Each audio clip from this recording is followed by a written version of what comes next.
Nintendo held a 15-minute Mario Kart World Direct this morning. They showed off some more for free roam. They showed off a little bit of battle mode with balloon battle and coin runners. Time trials are back. Ghosts are back.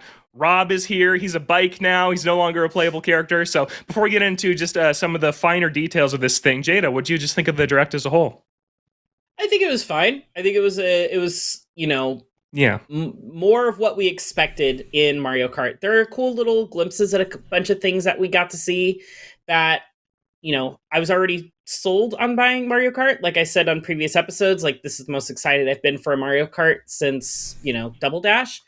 But some of the new additions, like the being able to boost and just jump without drifting and to dodge items or hit alternate paths, just really gives me ideas for different routes I'll be able to find and things to be looking for when I'm racing. Instead of just looking for to stay in first place, I'm going to be looking for how to extend my lead as much as possible by using those different mechanics and techniques. So I thought it was fine. I think it wasn't anything that justifies the $80, but like like they said it was going to be. But I think it's a very solid offering, and I look forward to roaming the world. I was gonna say the countryside, but I guess the world with friends to find all the secrets and stuff. Yeah, Nick, how about you? Yeah, I'm in a similar boat as Jada. At the end of the day, I don't think this entire Direct was something that was going to bring in new buyers for Mario Kart World. I think those people had their mind made up a while ago, and I think word of mouth is going to be the next best thing that Mario Kart World has going for it once it's available. I was already going to pick up the game, but I think like everyone here, a power user to some extent when it comes to Nintendo things. But above all, I think if there's anything I could glean away from this particular Nintendo Direct was, I think, just how exciting the free roam open world is going to be for Mario Kart World. Yeah, we can dive in a little bit into it later about my time with the game, but just seeing how expansive it is so exciting. And not just the fact that it is big, then I can go anywhere, but the fact that there are hidden things to unlock, to find. I love the idea of just like, it's the Mario Odyssey of how do I get up there, and trying to do that with a go-kart attached to my body is super duper exciting. Yeah. Brian, what'd you think? Do we know if the go-karts are physically attached to their bodies? I feel like that's I was gonna say I think maybe like, I think that's just a new. It's horrific. I like you actually don't want to know the lore behind that. It's terrible. Body horror headcanon there. I thought it was sort of like a bit underwhelming in terms of new details, but I had to sort of pull myself away. Like Nick said, we're Nintendo Power users, not subscribers as well of Used the original magazine. But yeah. Mm-hmm. But I think for like the average consumer who stumbles upon this video on YouTube, it works as a great sort of overview of the whole game that maybe wouldn't have been, without having to sit and watch like a 40-minute Treehouse presentation or something that's like, a third of the way into a Direct. But yeah, I was hoping for a little more in terms of finding out more open world stuff, like the actual world part of it. It seems like there's going to be a lot of missions and a lot of stuff to do, but we only got like little glimpses of that. I want to know what all the currencies feed into. What is the sort of purpose of collecting all those things? What's the gameplay loop in terms of unlockables? Like there's a lot of stuff in there. I can't wait to play this. I'm going to absolutely get it on day one. But yeah, I wanted a little bit more. Yeah, I agree. That's kind of the overall sentiment, I think, that especially with the expectations that were set by Nintendo for this Direct in that round of interviews they did, like Jada mentioned, where Doug Bowser, Bill Trinen said, wait for the Mario Kart World Direct. You're going to see why we priced it this way. You're going to see how valuable this game is. And that kind of just think, I think, put unfair expectations on this presentation that really just did serve, like you just said, as an overview of this game. And let's be clear, the game looks incredible. I think Mario Kart World looks fantastic. I think I have a couple of questions here or there, but overall, I think Mario Kart World looks like an amazing step forward for this series after 10 years of Mario Kart 8. We've been gushing about the gameplay for the last couple of weeks on this show, and I think that this presentation showed it off really, really well. We did see more of free roam. I agree, Brian. I would like to see a little bit more. They said you can hit P switches to trigger, quote, hundreds of missions that can help improve your driving skills outside of races. So it was are you working towards something larger with that? Is there a gold cart or something like that you get for completing them all? Probably. And maybe they just don't want to spoil what you're actually working towards. But I did feel like I thought free roam was going to be the centerpiece of this presentation, but it got pretty much equal time to everything else, including things we already knew about, like Grand Prix and Knockout Tour. So yeah, I was hoping for a little bit more new, but once I took myself away from that, I thought what they showed, it looks awesome. Mario Kart World is going to be really, really great. 3 of us have played it and really, really like it. So yeah, we're all high on the game. I just think this presentation itself was okay. It was about 10 minutes of retreading stuff we already knew with a couple new things sprinkled here or there. Battle mode, which I'm a little disappointed. It's just balloon battle and coin runners. Maybe let's go there next. Battle mode was detailed in the Mario Kart World Direct, and it is just those 2 modes: balloon battle, pop your opponent's balloons, be the last one standing to win, or coin runners, collect the most coins during the match to win if you have the most at the end. And it looks like they take place on segments of racetracks that are supposed to be like arenas. I don't know. We saw it in Brian. It seemed like you were instantly concerned. Is this like Mario Kart 8 where we're just on tracks again, or are these kind of more individual arenas? Yeah, I want my sort of the smaller scale highly curated stuff like Block Fort and like driving on the top of a giant GameCube. Like that's what always made battle mode special to me. And so I hope that's in there and we just haven't seen it yet. But so far it just feels like they took, pieces of existing races and, scaled them down a little bit. So yeah, cool. Glad it's here on day one. That's nice. But yeah, I want to see some sort of like very specific. I guess this one right here that we're looking at. It's like a sort of. It feels like the one on Mario Kart 64 that was just a huge circle around a fire pit. It actually might even be a remake. It might be a returning of that. Yeah. Yeah. So that actually makes me a little happier. So seeing stuff like that, I'm already sort of. Backtracking everything I just said. So maybe that is in there. Cool. 10 out of 10 IGM. I'm hoping that there are more modes that they're just not talking about yet, that there's going to be like there's new modes that they're going to be testing with Mario Kart World that aren't ready for like a presentation to just be like fully explained kind of thing. I hope that it's one of those things where they're like, hey, we've got this new experimental thing. Let's not put it in the teaser trailer or overall explainer trailer because it's going to like kind of muddy the explanation of how tight this direct is. But I hope there's more of that because balloon and coin runners are fun, but I would love to see some of that Nintendo innovation when it comes to like fun game modes because they've done that so many times in other franchises and other games and Mario Kart included. I would love to see some of that kind of shine through in World. Mm-hmm. Yeah, Nick, any thoughts on battle mode? I mean, I'm glad it seems like at the very least there are arenas for battle mode in particular. I don't really care about coin runners. Sorry, coin runner lovers. I'm glad that there are like bespoke looking arenas that are probably at the end of the day probably just subsections of the maps that we are already going to be playing on. But what I'm hoping above all else, and again, this is maybe a little bit of unfair speculation on my part, is I think the game looks like it's worth $80. However, I do think that there is a little bit of how much are you going to actually support the game, Nintendo? Like, what do you have in the pipeline? Mario Kart 8 on the Switch famously added double the maps over the course of, a couple years through DLC and whatnot. So I'm very curious to see how Nintendo looks to support this flagship title, the launch title for Nintendo Switch 2 for the coming years. I don't see Link in any of the starting lineups for these racers, so I'm very curious to see if they do that. It was kind of like Smash Brothers introduced the idea of, dude, you could have all these characters, and then when they brought it to Switch, it was like, wait, are all those characters coming back? What's going on? And so, like, you can't take stuff away and then expect everyone to be like, well, all right, I guess that's okay now. I'm very curious how they handle that. Even if you, even if you say like, okay, this time around they're sort of refocusing on just like, Mario centric characters. There's only one Kong in this game so far, and it's Donkey Kong. Like, where are the other Kongs? Are we gonna get like those were in, there's a bunch of Kongs in the previous games. Like, where are they at? Where's Diddy? Where's Funky? maybe there's a Bonanza DLC pack. Like maybe this is a good opportunity to do DLC for upcoming Nintendo games with Mario Kart. But again, a little bit unfair for me to expect something like that.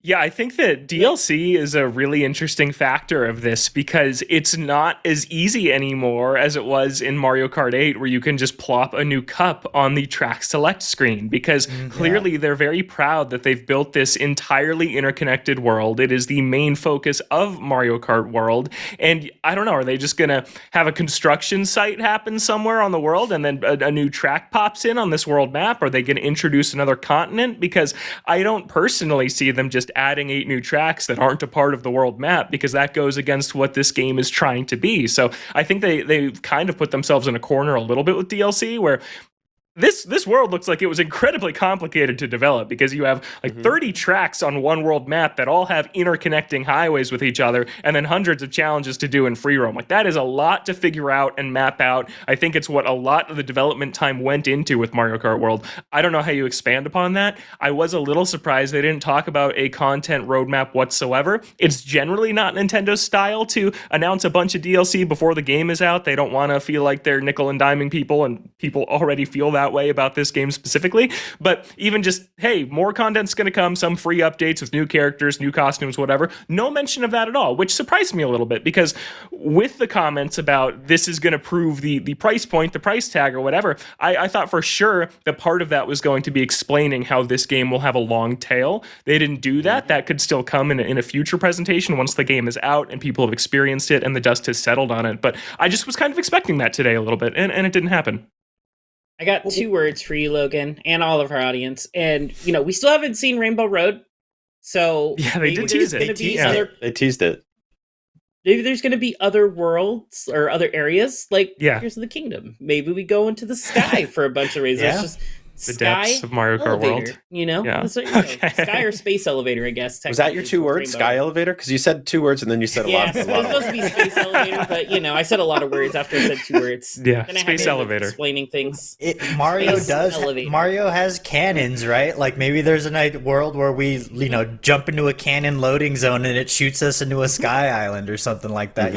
I mean, the beauty is the possibilities are endless, and knowing Nintendo's level of whimsy that they enjoy, I'm sure they're going to figure out a fun way of implementing it. And already we saw a little bit of a glimpse of the idea that, once you finish all of the different Grand Prix, you can unlock Rainbow Road. Now, that has me really curious for a couple of reasons. Obviously, I want to see what the new Rainbow Road looks like for Mario Kart World, but also I want to see how does that affect the way the entire world is connected to some extent? Because if you are just suddenly adding in a new landmass or something like that, how does that quite work when something is so already elegantly put together, and just kind of tacking that in? Obviously, they've designed for that in advance, but I'm just curious how that adjusts pre and post Rainbow World Edition.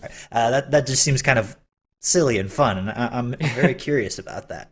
Yeah, I would guess that Rainbow Road will probably just be floating above everything in a space elevator. Jada's 2 words. I think that you'll probably just go up and drive around it up there. It'd be really cool if they bring back multiple Rainbow Roads and it's kind of its own interconnected area up there, where you go from the 3DS one to the Wii one or something like that. That'd be really neat. But yeah, we'll just have to wait and see. So let's talk about free roam for a little bit, because I mentioned it earlier. They talked about P switches, which will trigger hundreds of missions that can help improve your driving skills, hidden panels to activate, Peach medallions to collect, which Brian and I spotted a Peach medallion that was on a rooftop somewhere. We didn't know how to get to it, so it seemed like that might be the way to kind of test your parkour skills with the new charge boot, the charge jump that they showed off, and the wall driving and things like that. So Jada, how are you feeling about free roam now that they've spent a little bit more time talking about it? I think this is the exact thing that I need out of a Mario Kart to keep me invested in it long term personally, because I don't have those big friend get-togethers anymore where we have a bunch of people over playing on the same console, and playing online on Switch has always been hit or miss depending on who you're connected to. So having something beyond just doing all the gold our Grand Prix and getting gold cups on all of them, this is something that will keep me engaged longer with Mario Kart. And the fact that they're coming out the gates with hundreds of P switches, plus there's the little panels you can find, the Peach medallions. This is the type of stuff that I think is probably the best investment that Nintendo's done, in addition to making it open world.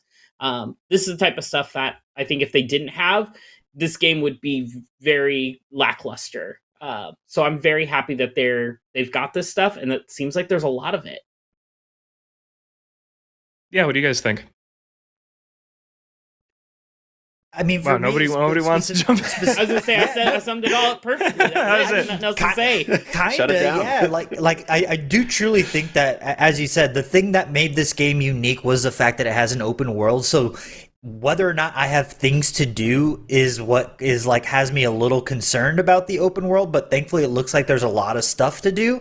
One thing I am a little bit worried about based on this direct is the P-switches, doing different challenges. That looks sick. Very excited to do that because, again, it's a great way of showing you what you can do in the game. And again, I continue to liken it to Odyssey because I do truly think that there is something to... You can do things in Mario Kart now that you have not been able to do, and I think that there is a level of mastery there that is going to separate the good racers from the great racers. We already saw an example of the charge jump, which is something that I did not know what existed, and the ability to charge jump while you maybe fell off the map. You can maybe charge jump your way back up and save yourself last second, and potentially discover new shortcuts along the way. That stuff is magnifique. The one thing that had me a little like eyebrow raise was the panels, the hidden panels, because when we got the hidden panel, it kind of looked like we just unlocked the sticker based on what we saw in Direct. Yeah, and one thing I don't want, I don't like, I get rid of those Wii U style like stickers that would just get thrown on a page I would never look at because it's just like a collectible that, for the sake of a collectible, I want real tangible rewards. Thankfully, it looks like the Peach coins maybe give you that because when we see the Peach coin getting picked up here, we see a Wario icon, like a Wario silhouette there. So maybe that's a new costume for Wario. But if you get new costumes via the food, what actually was that silhouette? So I'm hoping there's something substantial there, and I'm hoping that the panels aren't just useless stickers. I know people like collectibles for the sake of collectibles, but I want more. Yeah, what if you can decorate your cart with them, though? What if you can outfit your cart with all these stickers and slap them everywhere? Right. I think some people would like that, even if you might not necessarily. I suppose that's fine. Yeah. Yeah. I think that I want to. You mentioned the dash food, which was one of our big questions about Mario Kart World. Was this food changes your outfit? What does that mean? How's that going to work? And they detailed it a little bit. So it's called dash food and unlocks outfits that are inspired by the cuisine. So the example they showed in the direct was someone eats sushi, and then here is a Japanese inspired costume, and someone ate like a bag of barbecue chips. Now you're a cowboy. Like that. That's how you're going to unlock outfits in this game. So I guess you have to like hit the drive-through in each area of the map as a different character to unlock that costume for that character. They didn't say if it impacts their stats or not. It kind of seems like no, maybe not. I feel like they would have included that if it did change their stats. But yeah, Brian, what do you think? This was one of our biggest questions on the show floor, and now we kind of have the answer. Yeah, I'm a little surprised that I think we had theorized that there was sort of like an attribute based sort of thing that happened with the appearances here, where we had seen like an off-road costume, right? And Logan and I sort of theorized, hey, maybe this will let you temporarily you'll get one of these items and you can drive off of the course and not lose your speed. But it doesn't really look like that's a thing yet. Maybe we still don't really know, but it seems like it's strictly cosmetic. That said, there's a lot of really cool costumes. I love the Luigi with his backwards hat was very cute. I'm not a fan of shrimp on pizza, which I think is a thing I saw. That should be illegal. Okay. But yeah, other than that, like it's cool. It adds a thing that I don't think it's necessarily like what is the benefit of going sort of off of the course to get one of these things in the middle of a heated race, right? Is it simply cosmetic? Because why would I ever, veer off to Yoshi's drive-through restaurant just to turn Wario into a pirate for 10 seconds? It does look like it gives you a boost, too. It gives you some boost. It does I don't know. give you a boost, yeah. Yes. For sure, Yeah. it does give you a boost. Yeah, so there it is. I think that's what makes it interesting, and the fact that you can unlock them permanently in the main menu. Like there's some. Looking at the screens, it looked like there's like 150 something different cosmetic options. It's just nuts. So I think the character really cool. selects. I think it's a disaster. Go ahead, Jada. I'll share what's a disaster in a second. My question around the like stopping off at a drive-through, getting some food to unlock that costume for that character is, how quickly can you swap characters to unlock that costume for a different character? Like if I find it as, when I'm driving around as Luigi, how fast is it for me to go back to that spot as Rosalina? Now, like they showed that there's fast travel when they were doing the voice chat section, so you can go and fast travel to where your friends are. I imagine that's based on locations, not just directly to your friends. I don't know for sure. They haven't fully explained that, but that is something like if I'm touring the world and I'm looking for costumes, how long is it going to take for me to jump through these 150 characters? Obviously not 150 characters, but like the 30 main characters that are going to have costumes that I'm going to want to grab these food power-ups for. And obviously, like, some people are like, just get it during, as it happens during the race. But it's like, if I really want a costume for everybody, like if I find a really good food and I really want that outfit for everybody, how long is that going to take me to load back in each time to do that? Yeah, I feel like it's designed for you to just kind of unlock as you go and just, I'm playing as Wario, I guess I'll pull over and grab this now, but people are going to min-max it and just park themselves in front of a piece of food, swap characters, hit the food, swap characters, hit the food to get all these costumes. So yeah, I wonder if there'll be something that kind of blocks that. But what's a disaster is the character select screen. Oh my goodness. There are a couple points in this direct where you get a look at it. And when we played the demo in New York a couple weeks ago, there's a ton of pages of characters, and I was convinced that this was just the pre-release build, and when we actually had the game, like you would click on Mario and then a sub menu would launch for all of Mario's costumes. They had this problem solved in Mario Kart 8 Deluxe with the different Shy Guy or Yoshi or Villager or Inkling or Link colors. That was already fixed, but now we see like when it's 4-player split screen, there's like 30 tabs of pages because they can only fit 6 characters on the screen at once. So like you're playing online, you have 10 seconds countdown. Oh my gosh, I need to find Cowboy Donkey Kong before I start, and then you miss it. So I hope that's still something that's different in the full release, because yeah, that is just an unwieldy. It's like the Tears of the Kingdom Fuse menu where you are scrolling for 15 seconds to find that piece of fruit you want to attach to something. So yeah, I thought that was kind of funny. I was gonna say it's like Echoes of Wisdom with that 120 exactly. 128 items that you're just scrolling single bar through. I'm like, guys, this could have been done so much better. There's got to be a better way of doing this. Yeah, it is a completely unyieldy menu. When I went hands-on, it was one of those things I was like, okay, I got to scan this menu as quickly as possible and see what's available. But then you inevitably encounter, Shy Guy wearing ski gear. So I was like, well, of course I'm going to stop here and select that. What I am curious about, though, is who is and who isn't allowed to wear different clothing. I would assume that, our traditional racers, your Marios, all the way down to your Shy Guys, maybe have clothing, but are the guest characters gonna have the cow? Does the cow have a different outfit? Does the penguin, Dry Bones? I'm a big Dry Bones boy. I didn't see any costumes for him, so I was a little bit concerned. But apart from that, one thing that stood out to me too is the food was a little bit inconsistent. I'm not sure if it's because the demo that I was playing had already unlocked a costume associated with that food, but sometimes I would and I wouldn't get a different costume change. And one thing we haven't touched on a little bit is Kamek. I had Kamek used against me during the hands-on event, and I became a charging Chuck, which I was like, wait, what happened? What's going on? What does that do? And how does that affect my game? I'm thinking that by turning into a different character that's potentially associated with the track you're on changes your body weight, so it changes the way you're racing, because I would assume there's a difference between a Dry Bones and a charging Chuck. But I'm very curious to see how and why Kamek is a dedicated item now, and how that affects the course of a race. Do you just transform into a random enemy? Is it something associated with the track you're on? All questions I have, but I'm very curious that gets its own specific item, because to me, if I get to become a new character, that's kind of exciting, so it doesn't really seem like a downside. Yeah.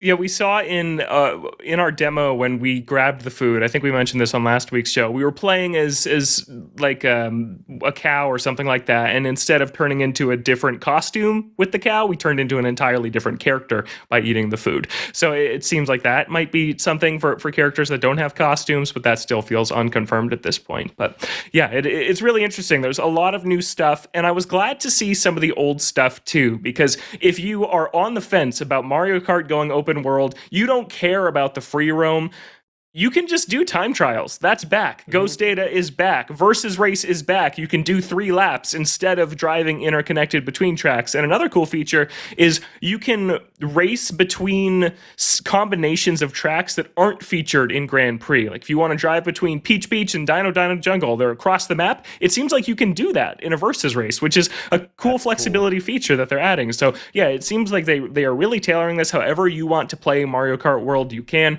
just play a very traditional Mario Kart experience, except in the Grand Prix, which seems to always be from the track to track. You can do the new Knockout Tour Battle Royale. There is a ton of flexibility and so many different options in Mario Kart World, and I thought the Direct did do a very good job of showcasing the variety that's going to be in this game. They're calling it the biggest Mario Kart ever.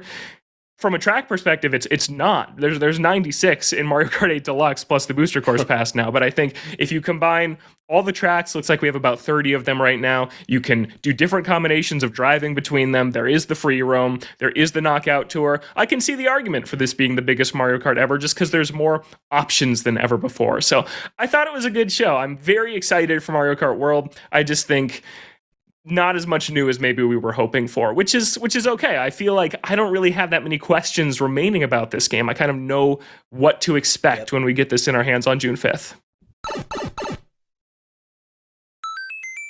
I'm hoping with the return of Ghost Trials that you can, because you can drive from course to course, I'm hoping you can like do a ghost through the world. Like there's just how fast can you drive around the whole world in a ghost kind of circuit, or you can set custom ghost points. So like, hey, I want to start at Peach Beach and I want to end in Salty Harbor or whatever, or Speedway, whatever that one was called. I want to go from this point to that point, and what's the ghost time trial for that, and have things like that. That's something else that can also like really increase like just community engagement and keeping a lot more fans playing, because there's a ton more stuff you can just kind of set up and do. So yeah.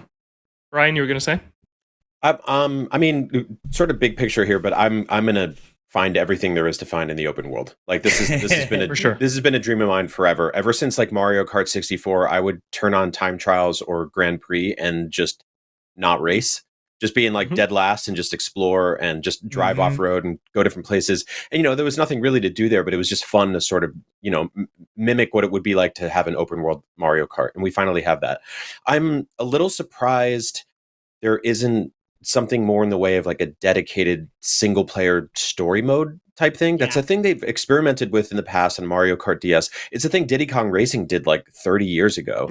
And other kart racers have done too. So I think we'll get elements of that with all the missions and stuff like that. But it would be cool if there was something a little more along those lines. Like I don't really need like a story campaign with a narrative and cutscenes, and they're like, oh no, like there's a boss we have to defeat or whatever.